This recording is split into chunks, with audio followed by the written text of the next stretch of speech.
ዋና አዛዚ ሰራዊት ትግራይ ተጋዳላይ ታደሰ ወረደ ሕቶታትና ንምጅማር ሓፈሻዊ ሰራዊትና ዝገበሮ ምትዕራይ ቦታን አንፈትን ታኢብ መበገሲኡ ብዝብልተን ይጅምር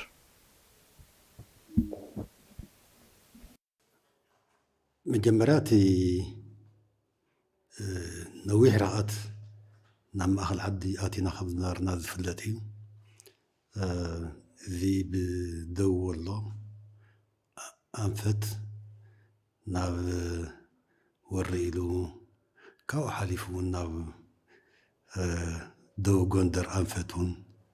قاشنا بغطانا ودي ساعة نفد ما نفسي من شاك شعب كبابي مزازو طار مبر بمورا أنفتون ناي جفرا متكعت ودينا كشعب إلوها كبابي كاساقيتا بس إحنا خبنا ناز فلتي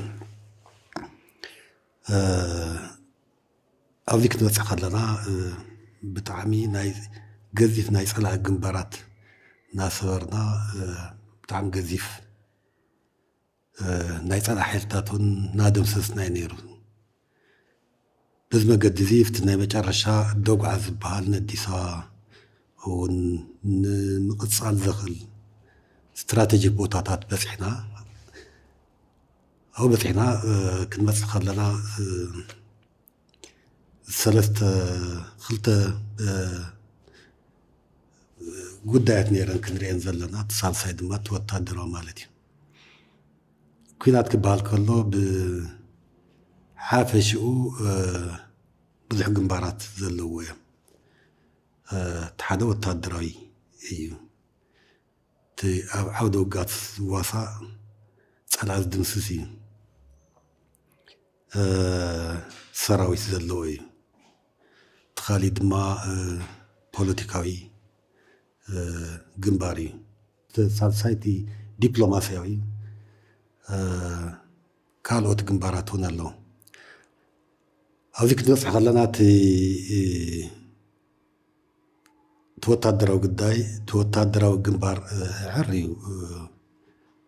أدميت تسلف نيرو تمغالت جنباراتون بكل نجري دقفوا نيرو أفضيجن مستي وتادراو سرحتي معرم قياد استسقمنا لهم نيرم تحادة بوليتيكاوي مداي استعناي أديسا بيننا كنعطو كم زيبلنا نفلتنا 83 ويد ما بفرنجي 9 توانا حيلي نهوات حيلي خوينا دي سواتينا هنا هذي تنهوات بيننا خوينا دي سوا كنعطو كم ذي قبا عنا نفلتنا بزخونا ما قد سلاي دمسسنا تدمسسنا نحنا بيننا دي سوا كنعطو الساعات ذيك نفررس كم زي نورنا كم زي بلنا أزينا نفلتنا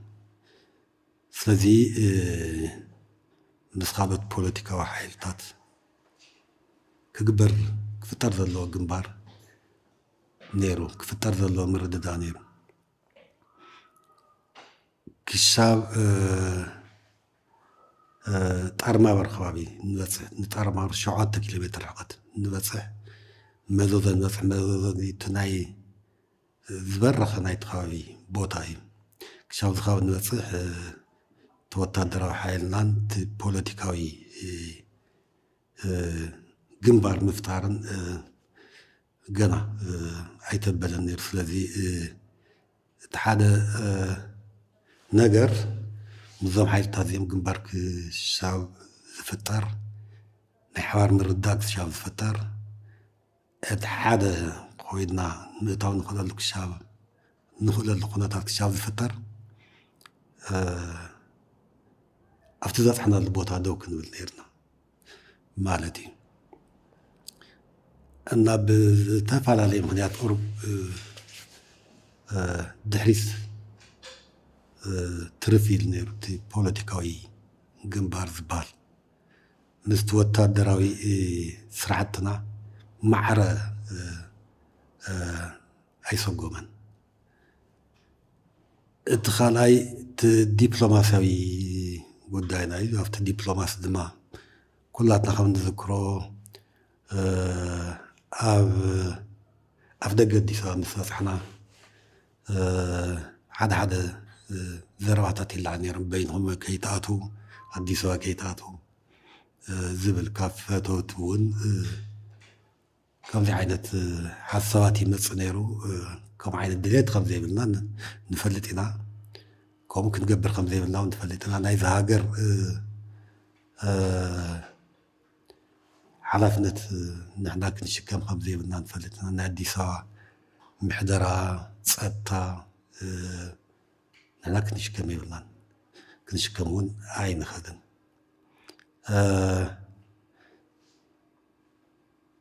ስለዚ ሓቢርካ ዝስራሕ ምዃኑ ንፈልጥ ኢና ናይ ሓባር ዕዳ ምዃኑ ንፈልጥ ኢና ብካሊእ ገፅ ድማ ዋላ ድሌቲ ይኹን ኢልና ምፍራስ ኣይኮነን ስራሕና ስለዚ ስና በዓልና ኣቲና ኣፈራሪስና ንሕና እውን ከየበልና ስራሕ ከይስራሕና ሃገርን ኣዲስ ኣበባ ናብ ናይ ፀጥታ ናይ ድሕነት ቅልውላው ክኣቱ እውን ኣይንደልን በዚ መገዲ እዚ ስበ ነርና እዚ ዘይምዃኑ ይፍለጥ እዩ ስለዚ በይንኩም ኣይተኣቱን ከምዚኣ ከይትገብሩ ከምኡታት ዝብል ነገር እውን ነይሩ በዚ ምክንያት ኣብቲ ዘለናይ ደው ክንብል ተገዲድና ብወታደራዊ መዳይ ድማ ኣብቲ ቦታት ምስ በፅሓ ክትቕፅል ኢኻ ዘለካ ኣብቲ ቦታት ደው ኢልና እናተኸላኸልና ነገራት ክሻብ ዝዕረዩ ንፅበየሉ ኩነታት ኣይነበረን ካብ መጀመሪ እውን ተኣንፈቲ ሒዝና ክንኸይድ ከለና ንምዕራብ ገፅ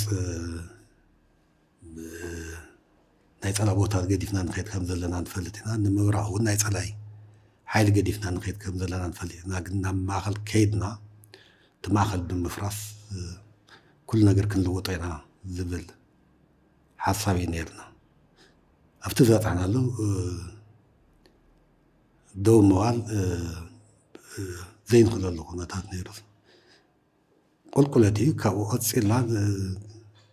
ናብ ኣዲስ ኣበባ ኢና ክንቅፅል ነርና ጠቕሊልና ክንውድኦ እቲ ኩናት ክንቅፅል ነርና እዚ ዘይንኽእል ዝኾናሉ ቦታ ኩነታት ድማ ኣብቲ ቦታ ፀኒሕና ዘየድሊ ናይ ምክልኻል ውግእ ኣብ ዘይተመዓራረየ ናይ ብደንቢ ጌርና ኣብ ዘይተደለናሉ ናይ ደጀን ኣብ ክንፀንሕ ከም ዘይብልና እቲ ካልኣይ ምክንያት ሳልሳይ ኦኬ ወታደራዊ ቀጥታ ምእታውና ከኣልና ብዝተፈላለዩ ምክንያት ክንኣቱ ክንቅፅል እንድሕር ዘይኽኢልና ድማ ኣብኡ ከሎ እውን ንመንግስቲ ትግራይ ገና ፀላእ ካብ መቐለ ክለቅቕ ከሎ ናይ ሰላም እማም መውፅኢ ነይሩ እዚ ድሓር እውን ደጋጊሙ ተቃሊሑ እዩ ፀላኢ እቲ ናይ ሰላም እማማ ከም ዘይቕበል ንፈልጥ ነርና ብዙሓት ከዳራድሩ ድሌት ዝነበሮም ዓድታት ኣፍሪካ ሕብረትን ከይተረፈ ከም ዝነበረ ንፈልጥ ኢና ስለዚ ኣብ ዘሎ ኩነታት ምናልባት ፀላኢ ሕጂ በፂሕዎ ምስ ዘሎ ኩነታት ሰላም ናይ ምቕባል ዕድል እውን ብሰላም ናይ ምፍታሕ ድሌት እውን ክህልዎ ይኽእል ዶ ይኸውን ዝብል ሓሲብና እውን ንሰላም ቦታ ንምሃብ እውን መበገሲ ጌርና ካብቲ ቦታቲ ናይ መምላስ ውሳነ ወሲና ስለዚ ተን ምክንያታት ንሰን እየን ትበዋልና ተን መጀመርያ ዝበልክዎን ክልተ ብወታደራዊ መዳይውን ኣብቲ ቦታት ይነዊሕ ወይ ንቕፅል ወይ ድማ ንድሕሪት ምልስ ኢልና ነመሃራሪ ስለዚ ዝተፈላለየ ሕቶታት ኣብቲ ሰራዊት ንምንታይ ደው ኢልና ንምንታይ ዘይንቕፅል ዝብል ተተልዓለውን ዘይርዘይርቱ ዋና ነገር ኣብቲ እዋንቲ እንታይ ዓይነት ፖለቲካ ውሳነ የድሊ ስለ ዝኾነ እቲ ፖለቲካ ውሳነ ካብቲ ቦታ ንድሕሪት ልቕቕ ኢልና ዘድሊ ምትዕራይ ንግበር ዝብል እዩ ነይሩ እዚ ግሩም ሞ ፀላኢ ፍላይ ሰራዊት ትግራይ ካብ መብዛሕትኡ ከባብታት ክልል ዓፋርን ኣምሓራን ኣብዚ ኣብ መሬቱ ምስ ተመለሰ ፀላኢ ንዕኡ ተኸቲሉ ምስ መፀ እውን ካብቲ ዘለኹ ቦታ ኣይንቀሳቐስን ኣይኣቱን ናብ ትግራይ ይብል ኣሎ ብዝተፈላለዩ ሚድያታት እውን ንከታተሎ ኢና ኮይኑ ግና ሕዚ ናይ ምዕራብ እንተሪእና ብምሉእ ኣብ ትሕቲ ፀላኢ ዘሎ ትግራይ ቦታ ይስውን ዝተፈላለዩ ናይ ሰሜን ምዕራብ እውን ተወሰኑ ክፈላት ኣሎ ናይ ምብራቕ እውን ኣሎ ብኻሊእ ወገን ድማ ህዝቢ ትግራይ ዝጎተመ ካራ እውን እንተኮይና ክንገድፈሎ እምበር ካሊእ ንገብርን ዝብል ኩነታት እዩ ዘሎ ነዚ ኩነታት ኣየዘናግዐና እንዶ ኣብኡ ከብስር ዶ ክብል ይኽእል ፀላኢ እስኪ እዚ ኩነታት ከመይ እዩ ክልተ ነገራት እዩ ዘሎ ፀላኢ ብሓደ ገፅ ፈኸር ኣሎ በቃ ናይ ዓወት ዝመስል ፈኸራታት ኣሎ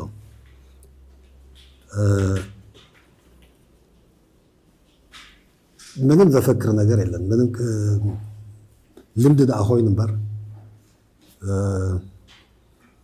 ዓውዓው ዝብል ነገር የለን ብናትና ውሳነ ተዘይተመሊስ እንተይኮነስ ፀልአ ደፊኢና ተንምለስ እውን ዘፈክር ነገር የለን ሙሉእ ዓቕምና ኢና ሒዝና ወፂና ስለዚ ምናልባት ክፈርሑ ነይርዎም ግን ብሓደ ገፅ ፈኸር ኣሎ እንታይ ዝበሃል በምሓርኛ ምቀረርቶ ብጣዕሚ መዓት እዩ ኣብቲ ሚድያታት መዓት ዘረባታት ኣሎ ብውሽጦም ከም ዘይሰዓሩ ይፈልጡ እዮም ብኻሊእ ገፅ ድማ ዘለናዮ ደው ኢልና ዝብል ነገር ኣሎ ኣብ ዘለናዮ ደው ኢልና ዝብል እውን ኣሎ ብኻሊእ ገፅ ድማ ፈኸራ ንኣቱ ኢና ክነፍርስ ኢና ክነዕኒ ኢና ክንቐትል ኢና ክንውድእ ኢና እዚይ ንገድፍን ዝብል ኣሎ ምእታው ቀሊል ከም ዝኾነ ክልቲኡ ዘረባታት እዩ ዘሎ መን እዩ ዘረባታት መን ይዛረብ ኣሎ እውን ንፈልጥ ኢና ዘይሩ እቲ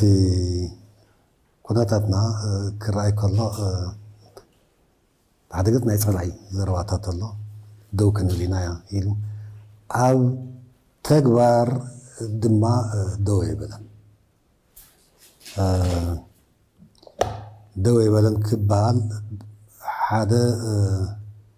ደው ኢልና ኣለና ንሃለውን ብሓደርካይ መጥቃዕቲ ጀሚሩ እዩ ኣብ ዓደርጋይ መጥቃዕቲ እንትጅምር ከሎ ልክዕ ከምቲ ካሊእ ዝገበርናዮ ናይ ቦታ ምትዕራይ ለውጥታት እውን ክንገብር ንሓሰብና ንሃለና ኢና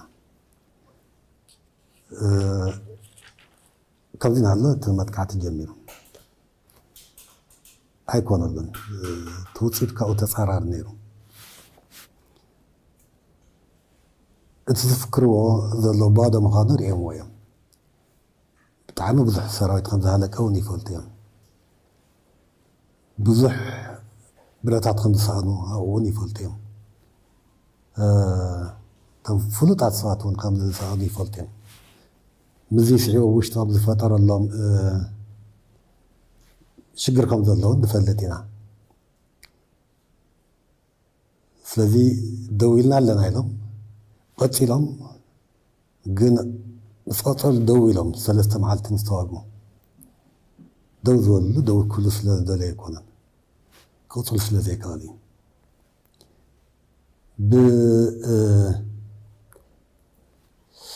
ብኣላማጣ ኣንፈት እውን ጥሙጋ ትግራይ እዩ ዋጃ ትግራይ እዩ ናውን ተኸታቲሎም መፅኦም እዮም ደው ኢልና ኣለና ኢሎምና ኣሎ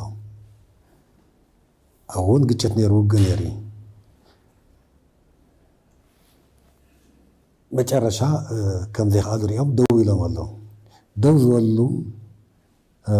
ደው ክብሉ ስለ ዝወሰኑ ኣይኮነን በቃ ስለዘይከኣሉ ደው ኢሎም እዚ ኮይኑ ኣብ ብዙሕ ከባቢታት ትግራይ ኣብ ብዙሕ ቦታታት ትግራይ እውን ኣብ ትግራይ ከም ዘለዎ ንፈልጥ ኢና ምዕራብ ትግራይ ሙሉእ ብሙሉእ ኣለዎ ኣብ ብዙሕ ቦታታት እውን ናይ ትግራይ ቦታ ዝሓዝዎ ኣሎ ጨርጨር ኣንፈት እውን ዝሓዝዎ ኣሎ ስለዚ ደው ንብል ኢና ኣበዮም ደው ኢሎም ኣበዮም ደው ክብሉ ወሲኖም ስለዚ እዚ እቲ ዝረኣይ እቲ ደው ክንብል ኢና ዝብል ናብ ትግራይ ምእታው ቀሊል ዘይምዃኑ ይርድኦም እዩ ናብ ትግራይ ምእታው ዳግም ጠቕላላ ሰቦምን ዕጥቆምን ከም ዘስእኖም እውን ይፈልጡ እዮም ግን ብሰናይ ድሌትን እቲ ኩናት ከይቕፅል ወዘተ ብዝብል ደው ዝበለ ኣይኮነን ኣይከኣሉን ንሕና ደው ክንብሎም ዝኽእለሉ ኣብ ዝመረፅናይ ቦታ ደው ኢልና ኣለና ናብኡ ድማ ክቕፅሉ ኣይከኣሉን እዚ ሓደ ነገር ኮይኑ እቲ ብካሊእ ገፅ ድማ መዓት ዘረባታት ኣሎ ብጣዕሚ ከመይ ጌርና ኢና ምዚኦም ከዓ ሓቢርና ነርና ቀደሙ ኢልካ ዝሕትት ከመይ ጌርና ኢና ንሃገር መስዋዕቲ ክንከፍል ነርና ዝብል ክሻብ እዚ ክትሓትት ዝገብረካ ንምንታይ ምዚኦም ከምዚ ፀኒሕና ከመይ ጌርና ፀኒሕና ዝብል ዝሓትት እዚ ክሻብ ትሓትት መዓት ሕማቅ ሕማቅ ክፉእ ዘረባታት ኣሎ ገገል እናመረፁ ዝዛረብዎ እዮም ዝመስሉ ካብ ሓሊፉ ደው ዘብሎም ከምዚ የለውን መዓት ዘረባታት እዮም ዝዛረቡ ዘለዉ እዚ ከምኡ ስለዝለመዱ ይመስለኒ ወይ ከምኡ ከምኡ ዓይነት ባህሊ ስለ ዘለዎም ይመስለኒ ዝኩለይ ፍቐራ ዘይሩ ግን ንሰሙ ዝልውጥዎ ነገር የለን ዝለወጥዎ እውን የለን ዝልውጥዎ እውን ነገር የለን ፅቡቅ ሰራዊትና ዛጊድ ብዘካየዶም ተኸታተልቲ ወፍርታት ኣብ ፀላኢ ሰቡ ከምኡውን ተተኳሲኡ ከም ዝሰኣነ ይግለጽ ስለዚ እቲ ሕዚ ዘለዎ ፀላኢ ኩነታት ከመይ ይግምገም ብወገን ደረጃ ዘሎ ቁመና ከንታይ ይመስል ሰራዊትና ሕዚ ሒዝዎ ዘሎ ቁመና ፀላኢ መጀመርያ ዝነበረ ሓይሊ ንፈልጥ ኢና ድሓር ናወስኮ ዝኸደኑ ንፈልጥና መላእ ናይዚ ሃገር ዝበሃል ፍሉይ ሓይልስ ሚሊሻስ ወሲኹ እውን ተዋጊኡ ብማይታ ሽሓት ዝቁፀሩ ናይ ኣምሓራ ሚሊሻ እውን ኣሰሊፍ እዩ ናይ ካልኦት ሚሊሻ ናይ ካልኦት ከባቢታት ክልላት ሚሊሻ እውን ኣሰሊፍ እዩ ኣብ ልዕሊ እዚ ብዙሕ ሰብ እውን ኣሰልጢኑ እዩ በጠቕላሊት ውግኣት ክረኣይ ከሎ ክሻብ እቲ ሕጂ ዘለናዮ ዓይነት ኩነታት ኣብ ፀላኢ እንታይ ኪሳራ በፂሑ ዝብል ነገር ኣነ ብዳታ ብቁፅሪ ካብ ምግላፅ ንላዕሊ እቲ ውግእ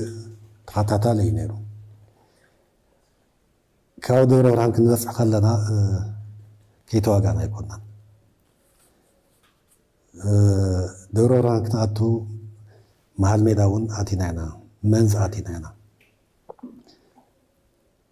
ወረኢሉ እውን በፂሕና ኢና ንፀጋም ኣብቲ ቆላ እውን ካሳጊታ እውን ከይድና ኢና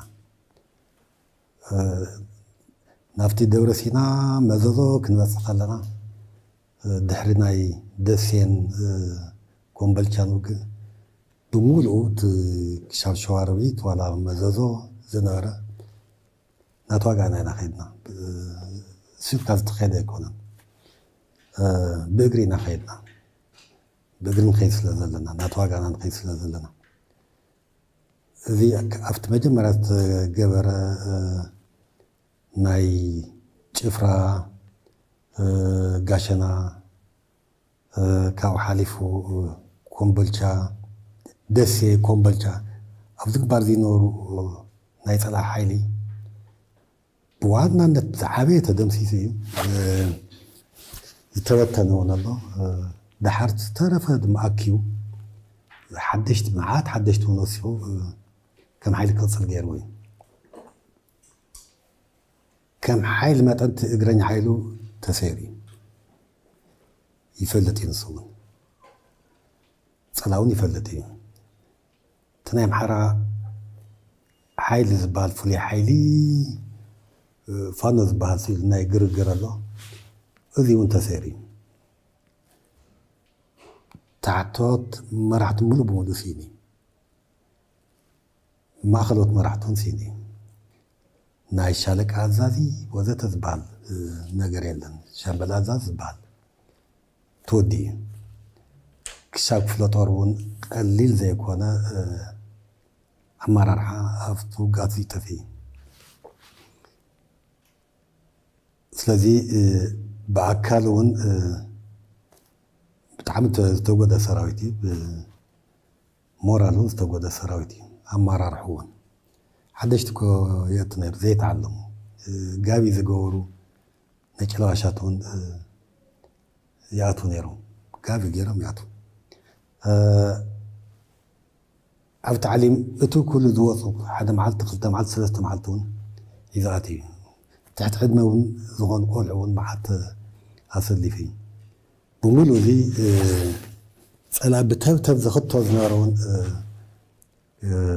ሰፊሕ ኪሳራ ከም ዝኸፍል ገይሩ እዩ ካብኡ ላዕሊ እቲ ናይ ውግእ ኣካየዳ እውን ኣሎ ሰብ ብጣዕሚ ይጥቀም ኣነ ናብ ሰብ ሂወት ናይ ሰብ ሂወት እንደዚ ኣብ ውትድርና ኣሎ ሞት ኣሎ መቁሰልቲ ኣሎ እዚ ከም ዘሎ ፈሊጥካ ካታቱ ብወገን ፀላኢ ይኹን ብናትና ክንዲ ዝከኣል ግን ካብቲ ናይ ውትድርና ክስታያት ሓደ ኪሳራ ምቕናስ እዩ ሰብ ሓይልካ ቆጢብካ ምጥቃም እዩ ምክንያቱ ብጣዕሚ ክባር ሃፍቲ ዝበሃል ሰብኣዊ ሃፍትኻ እዩ እዚ ኮንቲ ናይ ሰባት ጠቕማ ግን ብጣዕሚ ዘስክሕ እዩ ነይሩ እቲ ናይ ሰብ ማዕበል ብዙሕ ይጥቀም ነይሩ እዚ ድማ ነቲ ኪሳራ እውን ገዚፍ ክኸውን ገይሩ እዩ ብዙሕ ዕጥቂ እውን ወሲድና ኣለና ንሕና ኮ መድፊዕ ሒዝና ኣይኣተና ታንኪ ሒዝና ኣይኣተና እዚ 23 ኩሉ ከቢድ ብራታት ሞርታር እውን ኣይነበረና ደሽቃ እውን ኣይነበረና እንት ናብቲ ውግእ እንትንኣቱ ሕዚ ዕጡዋት ኢና ዕጥቅታት ኩሉ ኣለና ድሮን ኢና ዘይብልና እምበር ኩሉ ኣብ ናይ ምድሪ መሳርሕታቱ ኣለና እዩ ዝኩሉ እውን ካብኡ ኢና ረኺብና ሓንቲ ጥይት እውን ዓዲግና ኣይተዓጠቕናን እዚ ኩሉ ክንዋጋዕ ሓንቲ ብረት እውን ኣይዓደግናን ሓንቲ ደሽቃ እውን ድጋፍ ሓገዝ እውን ኣይረኸብናን ብገንዘብና እውን ኣይዓደግናን በቃ ናቱ እዩ ብምሉ ስለዚ እቲ ኪሳሮ ገዚፍ እዩ ኣዕጢቕና እዩ ናብኡ ዝትኮስ ዝነበረ ጥይት ይኹን መዳፍዕ ናይ ባዕሉ እዩ እዚ ብሓደ ገፅ እዩ ብካሊእ ገፅ ብናትና ኣሎ ኣብ ወገን ውግእ ስለ ዝኾነ ፀላኢ እውን ቆፅሊ ሒዘ ኣይኮነ ዝዋጋ ነይሩ ብረት ዝሓዘ ፀላኢ እዩ ተኽሲ ዝሓዘ ፀላኢ እዩ ስለዚ ወገን ካብ ሞራል ኣንፃር ካብ ጠቕላላ ኪሳሩ ኣንፃር ካብ ናይ ምስራሕ ተኽእሎ ኣንፃር ይኸጥር እዮም ክልተ ነገር ሓደ ምስ ሙሉእ ዓቕምና ኢና ወፂና ዝገደፍናዮ መድፍዕ የለን ዝገደፍናዮ ብረት የለን ዝገደፍናዮ ሰብ የለን ሙሉእ ዓቕምና ኣለና ዝገደፍናዮ ተተኳሲ እውን የለን ይፈልጡ እዮም እዚኣ እውን ፀላኢ እውን ይፈልጥ እዩ ሙሉእ ዓቕምና ሒዝና ኢና ወፂና ሙሉእ ውዳበና ሒዝና ኢና ወፂና ምንም ዘፈክሮም ነገር የለን ሓደ ካልኣይ ኪሳራና ኣብ ውግእ ብጣዕሚ ምክንያታዊ ዝበሃል ኪሳራ እዩ ዘለና ምክንያታዊ ዝበሃል ማለት ኣብ ግድን ከጋጥም ዘለዎ እምበር ሰባት ጠቕማና እውን ንጥንቃ ዘይኮነ ኪሳራ ንኸፈል እውን ንጥንቃ ህዝቢ ትግራይ ዝሃበና ደቁ ወጢና ተጠንቂና ኢና ክንጥቀም ንደሊ ምክንያቱ ንፈልጥ ኢና በዝሕና ንፈልጥ ህዝብና እውን ንፈልጥ ስለዚ ዘይግባእ ኪሳራ ከይንኸፈል እውን ንጥንቅቕ ኢና ስለዚ ኪሳራና ምክንያታዊ እዩ ዘላ ሕቶ ንምንታይ ተመሊስና እዩ ክንውድ ነርና ከምዚ ክንገብር ነርና ምስ ቀረብና ወዘተ ዝብል ሕቶታት ኣሎ ንምንታይ ከም ተመለሰ እውን ዘይቋርፅ ሕቶታት ፀኒሑ ሕዚ ግልፂ እዩ ተረዳዲና ኢና ካብ ዝተረፈ ምስ ቁመናና ኢና ዘለና ኣብዚ መረፅናይ ቦታ ኣለና ምስ ሙሉእ ዓቕምና ኣለና ኢና ዘለና ከብል ደሊ ናይ ሰብ በዝሒ ገለመለ ኣይኮነን ትግራዋይ ህዝቢ ትግራይ ክበና ዝኽእል ሰብ ኣለና ሒዝና ኣለና ካብኡ ግን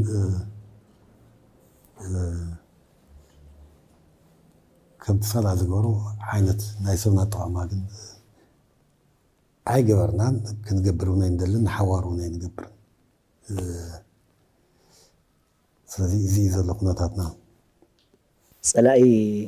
ኣብዚ ሰሙን ብዝተፈላለዩ ሚድያታት እውን እናተሰማዕ ቀኒ እሞ ብዝተፈላለዩ ኣንፈት ውግእ ከፊቱ ከም ዝነበረ ይፍለጥ ብምዕራብ ገፅ ብፍላይ ማለት እሞ እቶም ውግኣት እንታይ ይመስሉ ነይሮም ኣብኡ እንታይ ዓወታት ኢና ረኺብና እንታይ እዩ ዝመስል እቲ ኩነታት ምግላፅ ይከኣል ዶ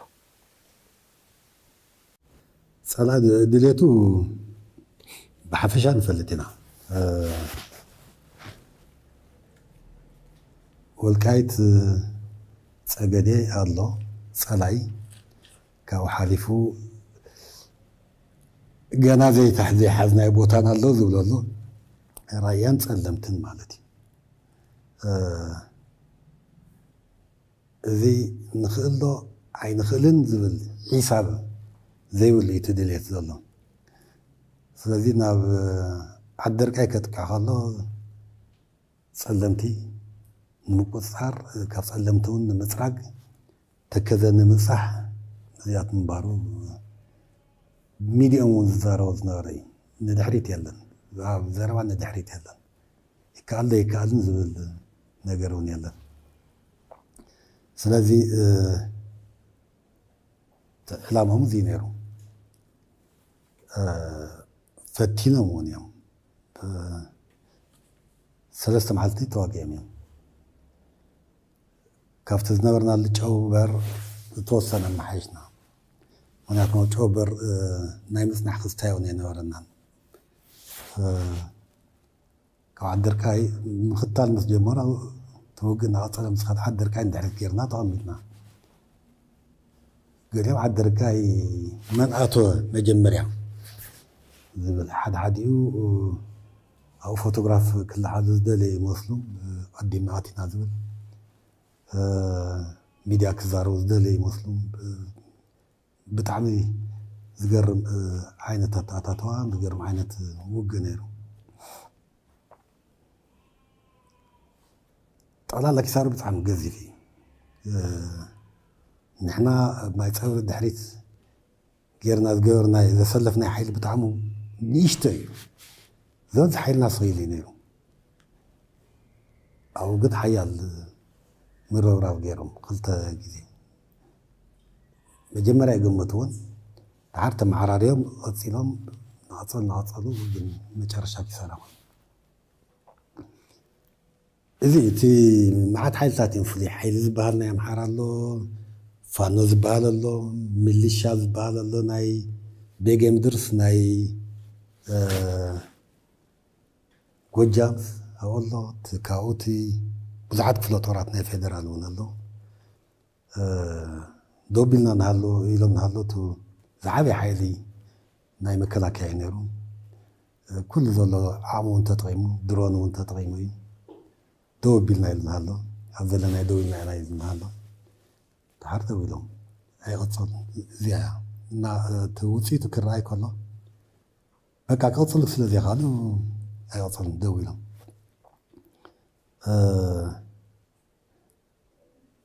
ኣብ ከምዚ ምንም ንዘየትርፈሉ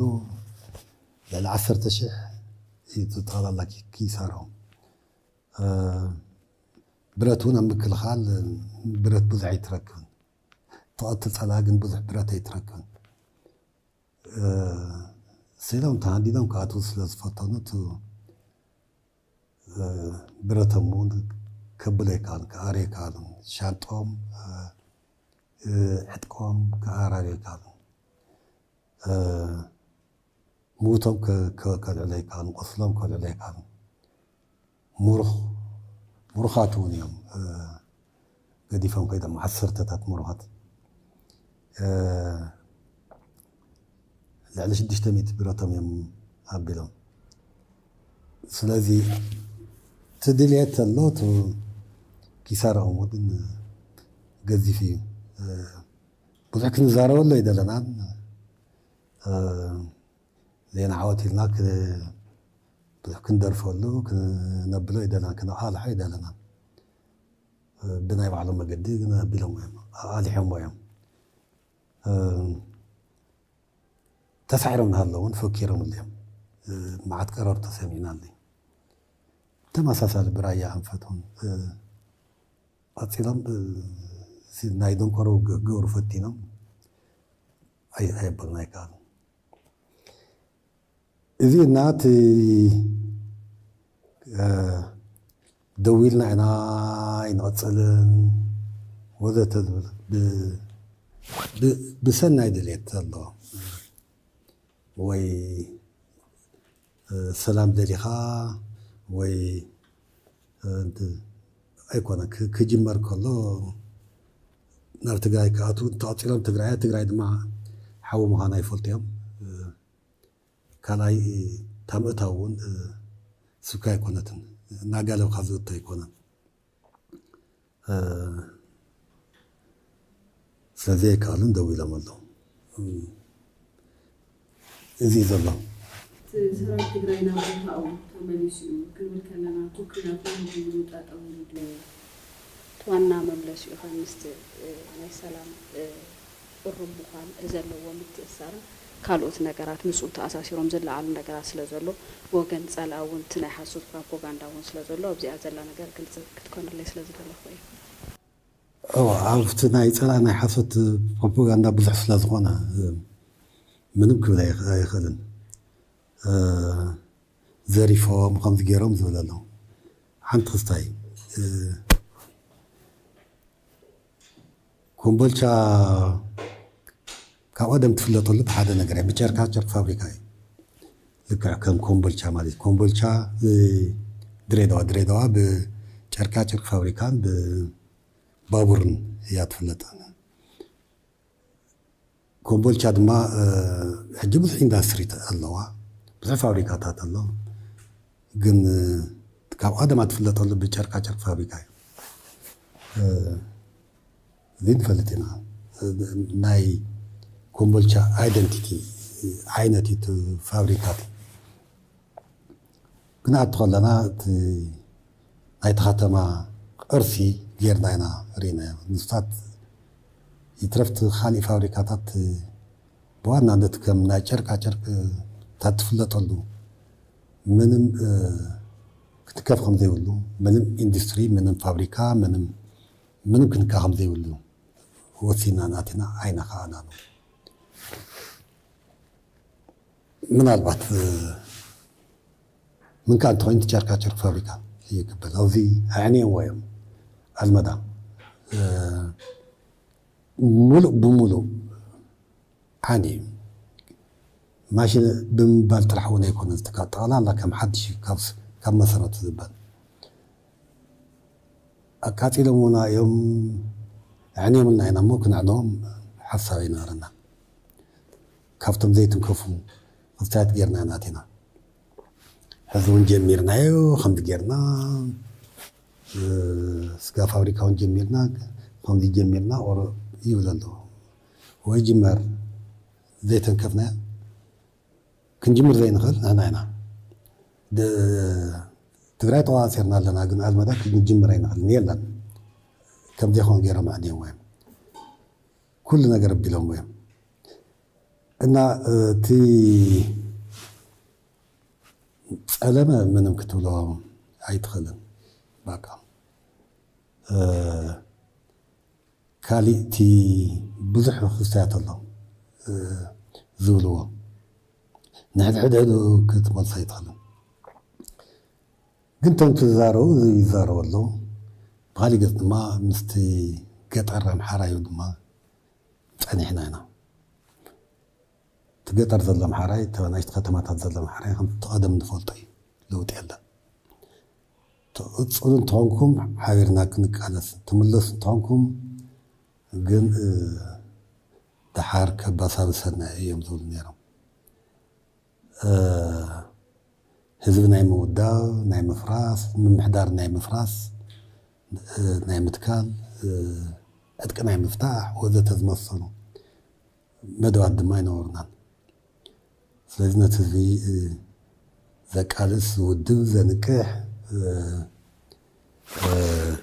ዘዕጦ ፀላይ ኣብ ምጥፋእ ናይ በዓል ተራ ክፃወት ዝገብር ስራሕቱ ብምንም መገዲ ኣብ ሓሳብና ኣይነበረን ምክንያቱ ተጋሩ ኮይንና ተምሓራይ ምምሕዳር እንተኽለሉ ነፍርሰሉ ዝብል ሓሳብ እውን ሒዝና ስለዚኣተና እዚ ሓደ ኮይኑ ሕዚ ተመሊስኩም ኣለኹም እቲ ኩናት ደው ኢሉ ማለት ድዩ ዝብል ደው የበለን ምናልባት ኩናት ንሰላም ዕድል ይኸውን እቲ ኩናት ደው ሕዚ ዝተወሰነ ግዜ ጋብ ምባሉ ዕድል ይህብ ይኸውን ዝጥቀመሉ እንተልዩ ክሳብ ሕዚ ንሪኦም ዘለና ምልክታት ግን ናይ ፈሃራ እዩ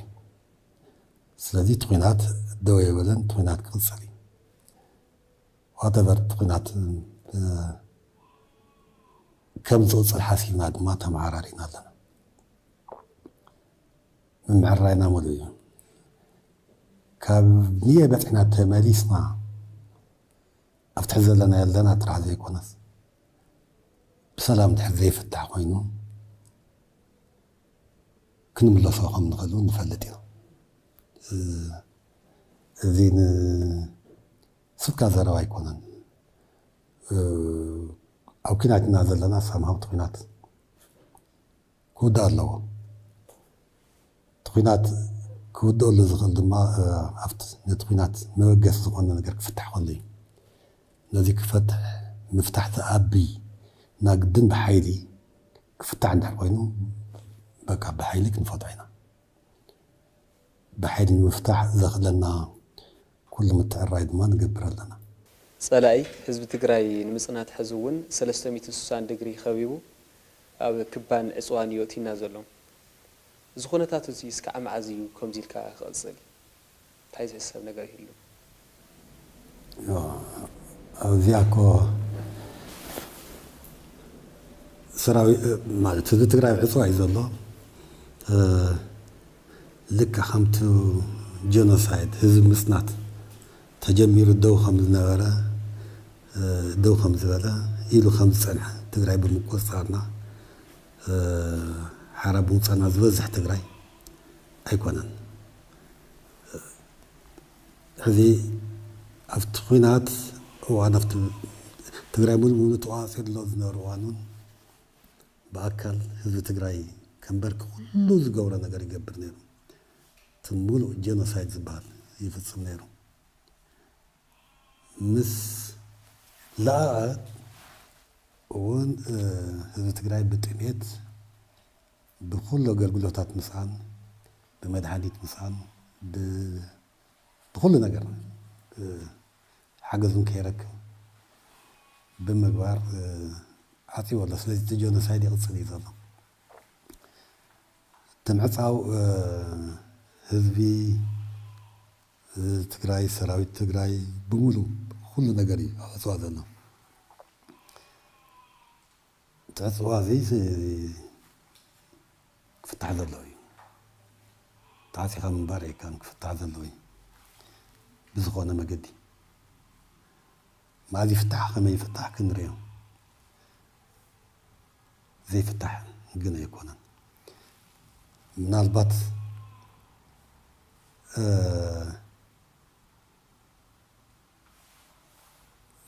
ألاتنا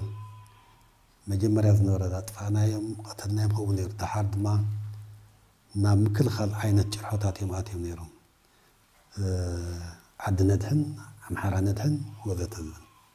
حد ما ودعنا يوم قال ما لي ولا لهم عطوا تذي فتح مود ما ناقالي أويات كسبرهم سخل عينة كونتاتي فترة متعاسي زنبر الزوك يلا كم زي الكا من باري كالو سليك خفت يو ما زي خفت بغما يخفت ببا يخفت كنريا حاضرنا مناظرتنا زي نمخفاتون زخف أسعرات تقبل لهم زخفت له زي قمت واسعرات خفت لهم تقبل خفت زقدد له قناتاتي هنا كنفتر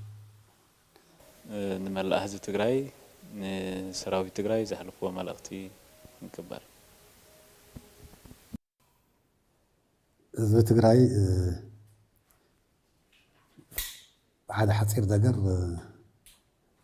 سراوي تقراي دق خامس ملو قومان أم الله زبلي مسمولو عامهم الله زبلي كحلف دالي مسمولو ناي مقبار تخلوهم الله يوم إلى زبل تقينات زي بزخونا ما قدك هو دا الله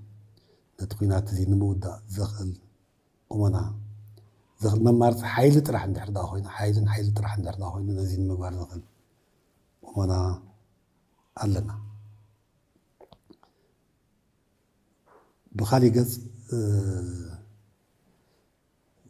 سراويت تقراي ملو قمنا الله تقينات زقصن ندحر دا خوينا كم تلمود هزبي كدقفو الله ناي سراويت راح زي كونس ناي هزبوني سلازي سراويت كون كتتنهر يسوع سراويت تقراي زملكت أوشتو ناوش تسرح تسقمي دلوت ناوش تسرح درجة يتعال الله سلازي